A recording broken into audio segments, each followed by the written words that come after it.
This must be quite nice for you, like not talking about a two-speed Europe and all this kind of stuff. You're among pals tonight, you can just relax, you know. Well, it was quite difficult. I was in a meeting with the Swiss ambassador, and I had to cut the meeting short when I heard the traffic was bad in Edinburgh and Glasgow. And so I had to say to him, I have to cut this meeting short, ambassador. He said, where are you going? I said, I'm going to film in Glasgow. He's a very nice man, he understood. Once you tell him it's about like the ghosts of Martian miners, you'd understand. He would need the Swiss intervention to sue for peace. So, I mean, this is an unusual choice, you know, but how would you describe Ghost of Mars? Like, I'd imagine quite a lot of people in here, if you put your hands up, have you seen the movie, if you have seen it? See, that's pretty cool. There's a lot of people who haven't seen the film. So for anyone who hasn't seen it, how would you describe it if you had to give it in a couple of lines? An incredibly bad film. No, I mean, you know, any fool can come along with a great film, but it takes real style to come along with a tomato. You know, this is. Well, basically, what's it about? 22nd century, Martian colony. Some miners open up Pandora's box and they get more than they bargained for. That's the film. That sounds like 1980s Britain, actually, doesn't it? Were you around then? But there's a lot of bit. I'll tell you why I like this film is this could have been a great film, and wasn't. And it's also a remake of a film called Quatermass in the Pit, in my opinion, because John Carpenter is a great Quatermass fan. He never actually said it was, but you know, this film is set in Mars in the 22nd century, and Quatermass in the Pit was set in London Tube Station in the 1960s. But apart from that, they're the same film. You know? Did you see it in the cinema, or was it DVD for you? Like? No, I saw it on a plane. The special effects weren't quite as good, actually, in the plane. So you've never actually paid to see this movie? You've seen it for free tonight. You saw it for free in the plane. I paid for the plane journey. This is the first time I've seen it in the cinema, and I know it's going to improve. I really do. Because Carpenter, he's such a brilliant director. He's the master of the high concept, you know. Like, is there any other films in his filmography, you know, that appealed to you over the years? I liked The Thing. I thought that was, I mean, that's really scary, I think. But, you know, Carpenter always does this thing like people open lockers or you know, go round corners. And you always say, you know, you don't open that locker. Do not open that locker. Something really bad's going to happen. So there's plenty of that in Ghosts of Mars, incidentally. There's quite a few lockers get opened to unfortunate effect. But I thought The Thing was, I mean, it's just been remade, of course, but it's an absolutely fantastic film. It's weird because The Thing itself is a remake of an old 50s film, and everybody was quite up in arms about The Thing being remade. The Carpenter's thing was really thingy.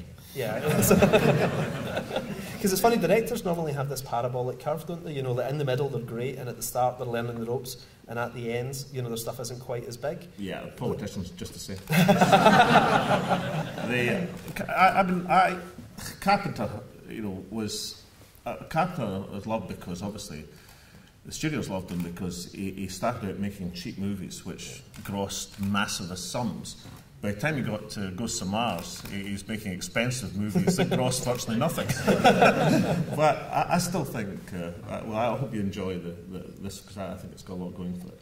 It could have been, I think he gave up movie making after this. He went into retirement for about 9 years. So obviously it affected him. But, you know, I think when you've got to, you know, I've never made a movie. Have you made a movie? Nothing very good.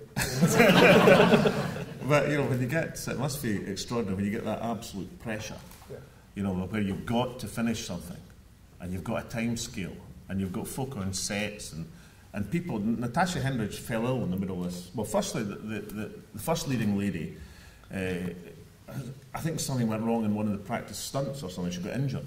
So Natasha Henstridge was brought in at the last minute. And then she fell ill in the middle of the film. And like, they've got like 6 weeks in New Mexico, and that's it. So that sort of pressure must be pretty... She'll be forever known as the chick from Species, won't she? Like Natasha Hendricks. Like she was the naked girl Eve. in Species. You know? Eve. But she's going to be Gabby. I've not watched it. Ghosts of Mars, one reason I think this film is unfinished, if you pay close, I know you're going to pay close, this is a matriarchal society in Mars in the 22nd century, great improvement. But in the early scenes of the film, Natasha gets a come on from both one of the leading men and one of the leading ladies, right? And we're talking about the first 10 minutes. You watch for this, and then there's no sex in this film. And this must be the only film in history where there's overt come-ons from male, female in the first 10 minutes, and then nothing happens sexually. I mean, the most if you ever watch the trailers for this film, they use the very end scene.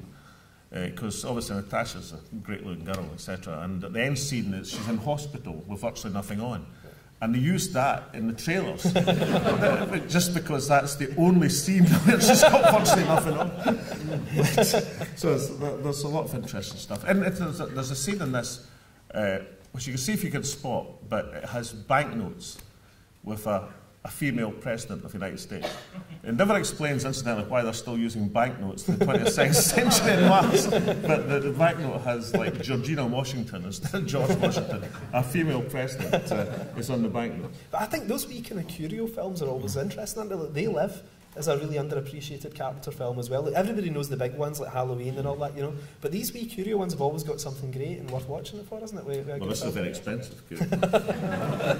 But it's well known you're a Star Trek fan and everything, you know. But growing up, were you into genre cinema in general, you know? Well, the first, I mean, the connection here is that the first sci-fi film I saw in the cinema was Quatermass and Pit. That was the first sci-fi film I saw, and this is one reason why I like this Carpenter film. And I didn't really go to sci-fi films. I bought, you'll be delighted to know, Marvel comics and Superman comics. Yeah. And incidentally, that wasn't really regarded as all that cool, did it? Oh, it's only just... It was, you know, it was... I've made it cool. Yeah. I think my mum was relieved it wasn't a Playboy or something. But apart from that, you know, this wasn't something you really advertised too much. But I used to love these comics, and I love Doctor Who. Yeah. I can remember, I'm probably one of the few people in this audience who can remember the first episode of Doctor Who. I know, for example, they repeated it the following week because it was so unexpectedly successful. They changed the schedule to repeat it the next week. I can remember the first episode, but Star Trek was just amazing. Star Trek was, opened your horizons to the final frontier. That sort of stuff. But it's funny because there was a bit of a sort of shame to that kind of stuff growing up. Were you into it secretly, or did you find your pals were into this stuff as well? That wasn't meant as a joke. It was one of the reasons I decided I had to change Scotland.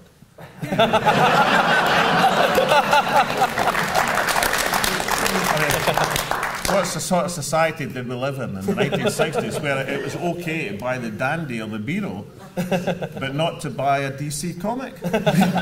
What sort of insularity was that? Well, the other thing, I love Superman comics, and I particularly love the episodes where Superman wasn't on Earth. Yeah. I mean, I thought, you know, the whole Clark Kent thing is... But nothing really ever happened with Lana Lang and Lois Lane and all that sort of stuff. But when he went to other planets, you know, particularly big red sun planets where he lost his superpowers and things, I thought that was absolutely fascinating. But the other thing about Superman comics in the 60s, they used to have these great adverts, you know, for X-ray specs. You know, and it didn't matter how many times I bought these bloody X-ray specs. And I was always disappointed, but I was always convinced the next set of X-ray specs would be better. And then miniature Russian Soviet transistors. Now, it never did occur to me, why should a DC comic be promoting Soviet transistors? You know, some capitalist plot. But they were actually quite good. You know, you could take them to school and pretend you had a hearing aid and listen to football matches. Only worked once or twice. Do you remember any comics in particular I've got you asked growing up? Like, what kind of stuff were you reading apart from Superman? I did. Was it mainly DC's? I read a lot of DC comics. I read Marvel as well, the Justice League of America sort of thing, and stuff like that. All your beloved movies, then, you must have had quite a few that you were thinking of tonight. Like, what else was on your list when you were sort of thinking about it? Well, originally I was going to do the Quatermass original, and I thought it'd be more fun to do this one, because I think a lot of folk here will know the Quatermass original. It's a better film, incidentally, but this is still quite interesting. I should have chosen the Quatermass. But I thought about the start, Wrath of Khan. I like the Wrath of Khan. Star Trek, I know, but there you are. Star Trek was always best, incidentally, when they're fighting other ships. You know, that's the best bits, in my estimation, the best bits of Star Trek when they're having a go at the Klingons, or in this case, Khan, of course. But, no, that was... I recorded the first job I ever had, first kind of real job, was I worked in Steen's Brickworks in 1970, and the first time I had any money, right? And I bought a television to watch the 1970 World Cup for a £5 from a guy called Willie Coleman. It actually blew up in the semi-finals. I had it in my bedroom, but although televisions these days, they didn't explode, they imploded because of the vacuum. I had an implosion in my bedroom in the 1970 World Cup, and you know, that was the best implosion I ever had in my bedroom. But I also bought a tape recorder, and I recorded, this is absolutely hand up to God, I recorded Star Trek episodes. In this audio? Audio. Oh, well, that was it. There was no, you know, in 1970, it was very unusual to have a video recorder. But about 2 weeks ago, one of these episodes, the remastered thing, came up, and I recorded it in video this time, remastered, called the Coordinate Maneuver, or something like that, which is a really good episode of Star Trek. So I've now got a 4-track spool tape recording and a new digitally remastered. So I'll listen to them both and see if there's any changes in the script and that sort of thing like you do. You know?